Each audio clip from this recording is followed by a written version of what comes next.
क्या आप व्यापार के लिए उपयुक्त हैं या आप नौकरी के लिए? आइए समझते हैं ज्योतिष की दृष्टि से। सभी ज्योतिष प्रेमियों को मेरा नमस्कार। आज का विषय बहुचर्चित और बहुधा सभी के दिमाग में घूमने वाला है।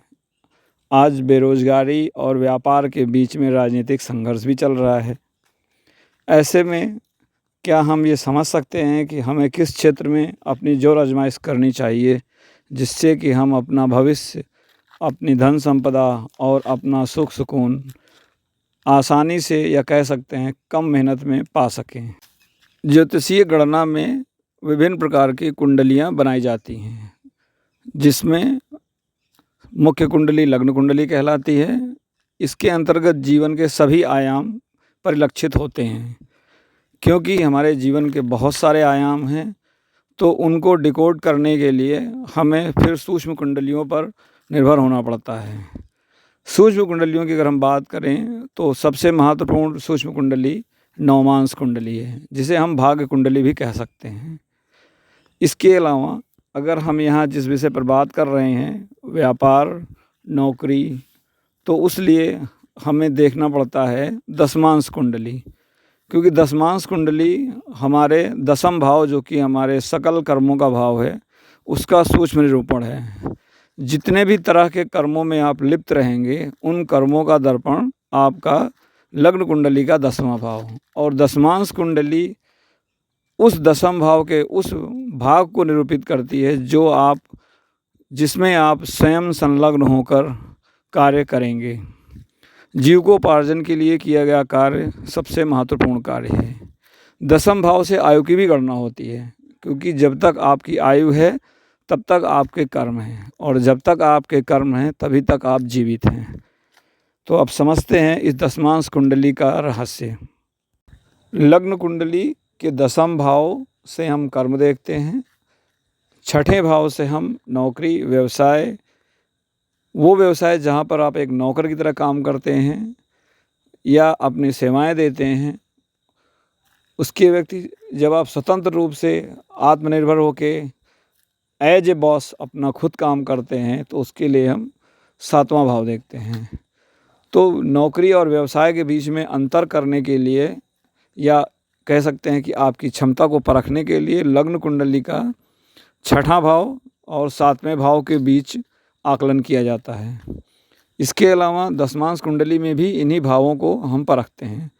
हो सकता है कि आपकी लग्न कुंडली में छठा भाव बली दिखा रहा हो, लेकिन दशमांश कुंडली में छठा भाव कमज़ोर।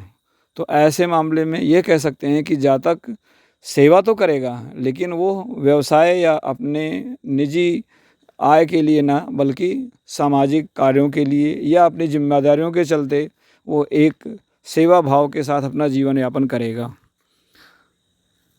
अब दशमांश कुंडली में सातवां भाव और छठा भाव में कौन बली है, इसके लिए बल देखने के लिए किसी भी भाव में हम भाव की स्थिति, यानी भाव में कौन से ग्रह हैं, क्या वो भाव के लिए सकारात्मक हैं या नकारात्मक हैं।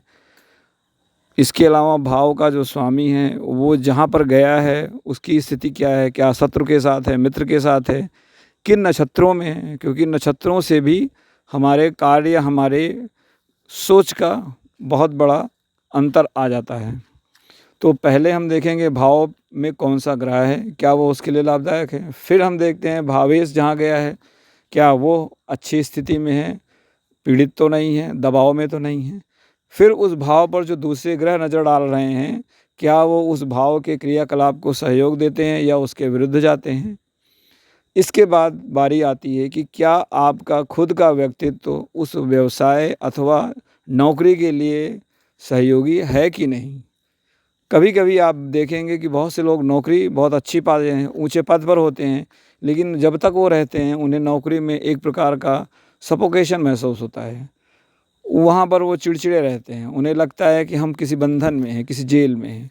ऐसे ही कभी कभी व्यवसाय में होता है। किसी आदमी को पैतृक व्यवसाय बहुत अच्छा मिल जाता है, या उसने कोई व्यवसाय शुरू किया और उसमें उसने बहुत ऊंचाइयाँ हासिल की, लेकिन एक समय आता है जब उसे लगता है कि नहीं, ये काम मेरे लिए ठीक नहीं है।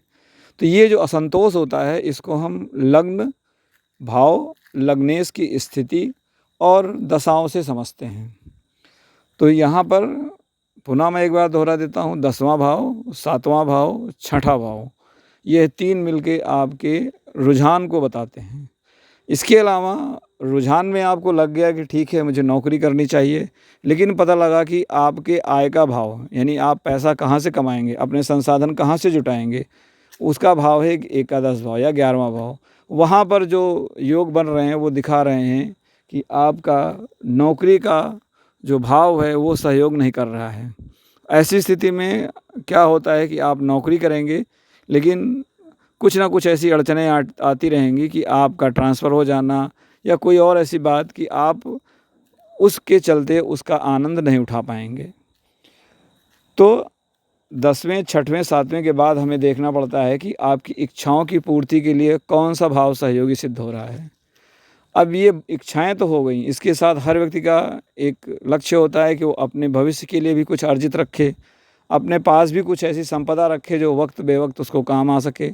इसके लिए हमें देखना पड़ता है दूसरा भाव। दूसरा भाव धन का है, उन संपत्तियों का है जो आपके खुद के कर्म के जरिए कमाई जाती हैं या आप जिस स्थिति में हैं उसके जरिए आपको प्राप्त होती हैं। तो दूसरा भाव भी आपके आय के स्रोत का एक महत्वपूर्ण हिस्सा है।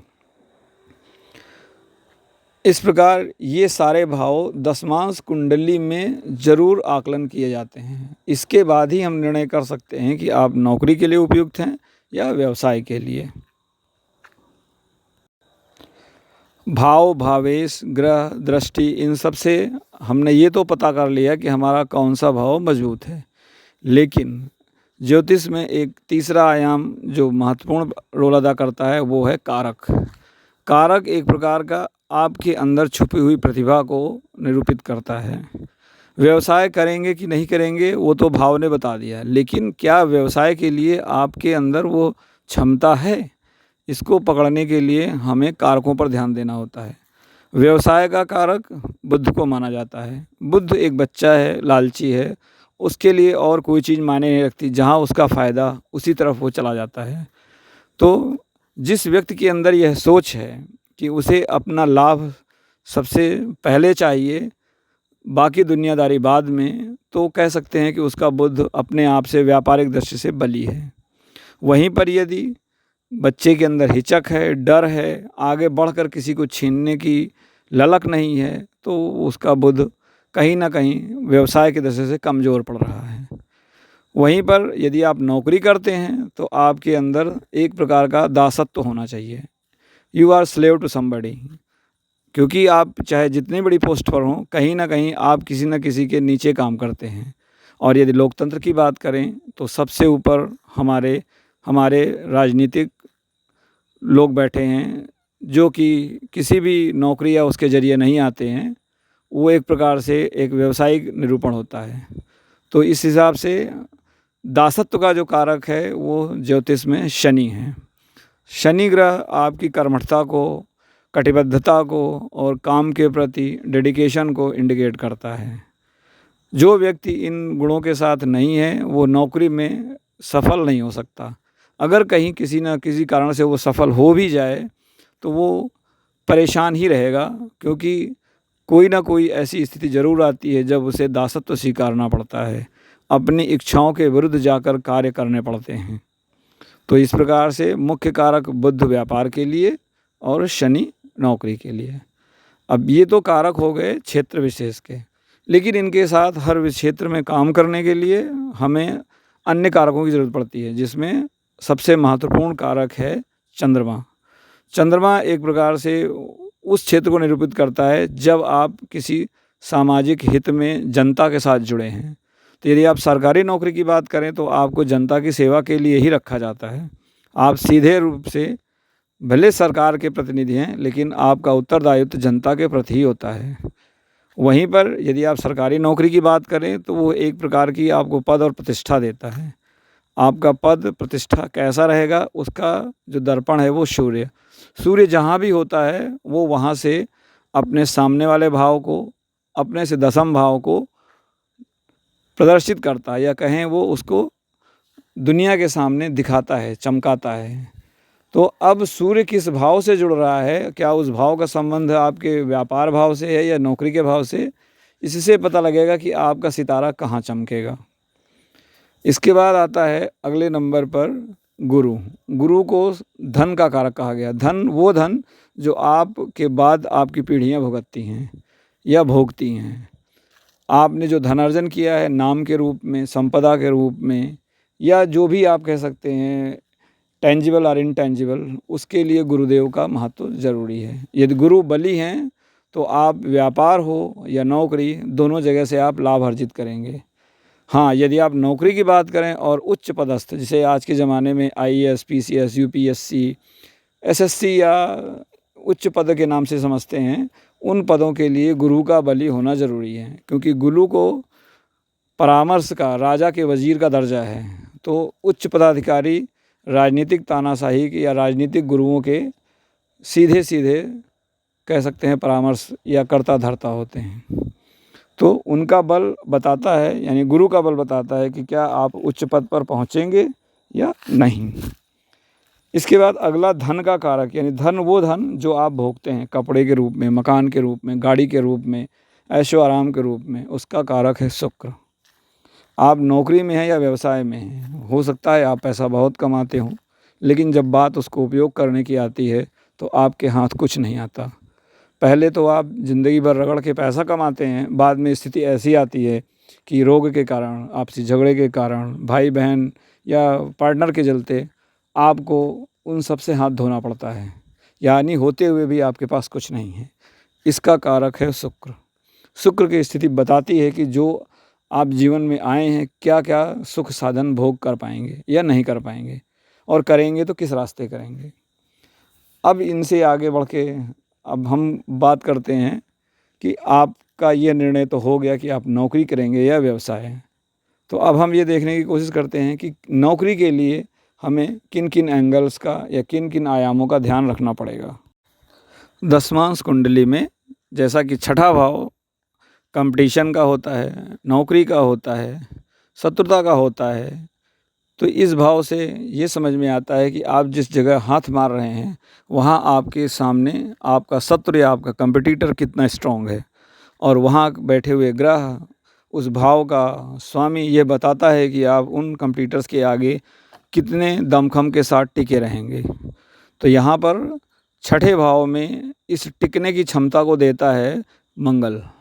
मंगल शारीरिक श्रम का कारक है, मेहनत का कारक है, और लीड रोल पे प्ले करने का, यानी आप जब फ्रंट लाइन बैटिंग करते हैं उसका रोल मंगल ही डिसाइड करता है।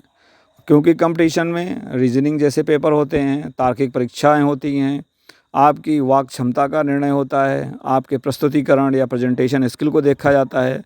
इन सब चीज़ों को गवर्न करता है बुध। यदि बुध का संबंध छठे भाव से बन रहा हो, मंगल का भी संबंध छठे भाव से बन रहा हो, और बुध और मंगल दोनों बली हैं, तो आप निश्चित रूप से तार्किक रूप से बहुत सक्षम व्यक्ति हैं। आपके पास किसी भी चीज़ को विश्लेषण भी करने की क्षमता है और उस पर माथापच्ची करने के लिए शारीरिक बल भी है, जो कि आज के ज़माने में प्रतियोगी परीक्षाओं के लिए बहुत ज़रूरी है। बिना बुध के बल के आप प्रतियोगी परीक्षाएं पार नहीं कर सकते हैं, और बिना मंगल के सहयोग के आप अपने शरीर को उस हद तक तपा नहीं सकते हैं। इसके बाद ये भी देखना होता है कि आपने बुध को देख लिया, मंगल को देख लिया, लग्नेश। यदि लग्नेश और मंगल और बुध का जो कुंडली में पोजीशन है, उनका प्लेसमेंट है, वो अगर पॉजिटिव नहीं है तो हो सकता है कि आपके पास बुद्धि तो बहुत है, लेकिन जब पढ़ने की बारी आती है तो आप वीडियो गेम देखने लगते हैं, वीडियो गेम खेलने लगते हैं। या जब मंगल आपका बहुत बली है, पता लगा एग्ज़ाम का टाइम आ गया, आपको दोस्तों के साथ घूमने फिरने का शौक़ चढ़ गया, देख लेंगे बाद में कर लेंगे, ये जो एटीट्यूड है उसके लिए लग्नेश का मंगल से संबंध, बुध से संबंध। बुध आपके मित्र भी हैं। यदि बुध पीड़ित है, शत्रु ग्रहों के साथ है, तो कुशाग्र बुद्धि वाला व्यक्ति भी रास्ता भटक जाता है। कैसे? मित्रों के जरिए। बुध आपका जुनून भी है, बुध आपका स्किल भी है। अब स्किल कई तरह की होती है। किसी को पता लगा गाने का शौक़ है, वो भी एक स्किल है। किसी को गणित लगाने का शौक़ है, वो भी स्किल है। अब अगर बुध पीड़ित है और लग्नेश और छठे का संबंध सही नहीं बन रहा है तो आप अपने इन स्किल का उपयोग सही दिशा में नहीं कर पाएंगे, मन भटक जाएगा। तो बुध को सबसे पहले आज के ज़माने में जो प्रतियोगी परीक्षाएं हैं देखना ज़रूरी है। जिसका बुध जितना मजबूत होता है वो प्रेजेंटेशन स्किल में, एनालिटिकल स्किल में, रीजनिंग में, इन चीज़ों में अव्वल दर्जे की परफॉर्मेंस देता है। मंगल को लॉजिक कहा गया है, तर्क। बुध ने विश्लेषण तो कर दिया, लेकिन आप उस विश्लेषण को कितनी तार्किक क्षमता के साथ प्रस्तुत कर पाएंगे, उसके लिए मंगल का बल ज़रूरी है। बुध आपकी राइटिंग स्किल भी है, जो कि कम्पिटिटिव एग्ज़ाम्स के लिए, खास करके आईएएस पीसीएस जैसे यूपीएससी एग्ज़ाम्स के लिए बहुत मायने रखता है। तो कह सकते हैं कि शनि का बल होना आपके दासत्व के गुण को दिखाता है, यानी आप किसी के भी अधीन काम करने में अपने आप को संकोच नहीं करेंगे। गुरु का बल बताता है कि आप धन संपदा, अपने संस्कार से, अपने कर्तव्य निष्ठा से अच्छे हैं, लेकिन वहाँ तक पहुँचने के लिए जो रास्ता तय होता है वो मंगल और बुध के हाथों। अब इन चीज़ों को समझने के बाद हम ये पता लगा सकते हैं कि जो आप नौकरी करेंगे वो नौकरी किस क्षेत्र में होगी। सरकारी क्षेत्र का मतलब मैंने पहले भी बताया, चंद्रमा का 2, 6, 10 और 11 से जुड़ना ज़रूरी है। अगर इन भावों में चंद्रमा की राशि जैसे कर्क नहीं है, या चंद्रमा इन जगहों से संबंध नहीं बना रहा है, या बना रहा है लेकिन पीड़ित है, शत्रु ग्रह के साथ है, तो आपके सरकारी नौकरी हो सकता है सभी ग्रहों के सहयोग से आते आते एंड टाइम पर हाथ से निकल जाए। इस प्रकार हम ये समझ सकते हैं कि आप अपनी कुंडली के आधार से किस क्षेत्र के लिए उपयुक्त हैं, नौकरी के लिए या व्यापार के लिए, और नौकरी में आप किस स्तर की नौकरी के लिए उपयुक्त हैं। फिर उस स्तर की नौकरी से आपका नाम, सम्मान, धन, पैसा आएगा कि नहीं आएगा, या व्यापार से ये सारी चीज़ें आपको हासिल होंगी कि नहीं होंगी, हम इसको इन रास्तों से समझ सकते हैं। वैसे कुंडली आकलन आधे घंटे का विषय नहीं है, इसमें काफ़ी गहराई तक उतर के देखना पड़ता है। यहाँ पर ये जो विश्लेषण है ये एक कह सकते हैं सांकेतिक विश्लेषण है। इसके लिए हमें, जैसा मैंने पहले बताया, नौमांश कुंडली है, चतुर्थ विषांश कुंडली है, या D24 है, दशमांश कुंडली है। इसके साथ ही कारकों के लिए कारक विशेष की कुंडली है, और होरा कुंडली है, यानी जो आपके धन सम्मान का जो आय व्यय का हिसाब है। तो कई चीज़ों को, कई आयामों को एक साथ मिला करके ये निर्णय लिया जाता है, एक ज्योतिषीय परिदृश्य से यह निर्णय लिया जाता है कि आपको किस मार्ग पर चलना चाहिए। ध्यान रहे, कुंडली आपकी क्या कहती है वो अपनी जगह है, लेकिन इसी विषय में जो हमने चर्चा की, जिन भावों की चर्चा की, उनमें कुछ भाव उपचय भाव कहलाते हैं। उपचय भाव का मतलब है कि व्यक्ति वहाँ पर मेहनत करता है या मेहनत करनी पड़ती है, और इन उपचय भावों का एक श्रृंखला है। हर एक भाव अपने भाव से ज़्यादा आपको विस्तार देता है, ताकत देता है। तो तीसरा भाव, जिसे हम जुनून भी बोलते हैं, नौकरी वालों के लिए ये उनकी छुट्टियां हैं, ऑफिस से जो उनको मौका मिलता है मज़े करने का छुट्टियों के रूप में, वो तीसरे भाव से। और व्यापारी के लिए ये एक इंटरप्राइज़ है, यानी वो अपने आप को किस क्षेत्र में नई तरफ कहाँ लेके जाएगा। उसका व्यापारी कभी भी छुट्टियां नहीं मनाता है, वो छुट्टियों में भी अपने नए रास्ते, यानी जब उसका व्यापार ठंडा होता है तो वो उस समय अगले व्यापार या अगले मार्ग की तलाश में रहता है। तो ये तीसरा भाव उसको दिखाता है। छठा भाव, जैसे मैंने बताया, ये संघर्ष का है, नौकरी का तो है ही है, लेकिन छठा भाव आपको बल देता है कि आप अपने पैरों से, अपनी ताकत से कितना जमे रहेंगे, किस क्षेत्र में जमे रहेंगे, किस हद तक जमे रहेंगे। ये भाव रोग का भी है, हो सकता है आपका शरीर साथ न दे। इसके बाद अगला भाव आता है दसम भाव, जो कि उच्च उपचय भाव कहलाता है। दसम भाव से हम कर्म देखते हैं, और व्यक्ति का सबसे बड़ा दायित्व या जीवन उसके कर्म के साथ चलता है। कर्म की समाप्ति, आयु की समाप्ति यानी मृत्यु। और 11वां भाव जो अंतिम पड़ाव है, 11वां भाव ही दर्शाता है कि आपको ये सब कुछ करने के बाद मिलेगा क्या। आपने नौकरी की, व्यापार किया, बड़े उच्च पद पर रहे, बहुत कुछ आपने किया, लेकिन अंत आपका कहाँ जाएगा, क्या आप हासिल कर पाएंगे, वो है आपका 11वां भाव। तो इन उपचय भावों को उपचय की दृष्टि से हमें आकलन करना होता है। और नो डाउट इन सब से ऊपर और गहन या सूक्ष्म लेवल पर बात आती है नक्षत्रों की। जो कि एक बहुत गहन विषय है। उसको फिर किसी अगली ज्योतिषीय चर्चा में लेने की कोशिश करेंगे। आशा है आपको यह विषय पसंद आया होगा। यदि पसंद आया है तो कृपया लाइक सब्सक्राइब करें और अपने कमेंट के ज़रिए जो कमियां हैं उन पर मेरा ध्यान आकर्षित करें। आपका सहयोग सभी के लिए लाभकारी हो सकता है। धन्यवाद। ओम गुरुवे नमः।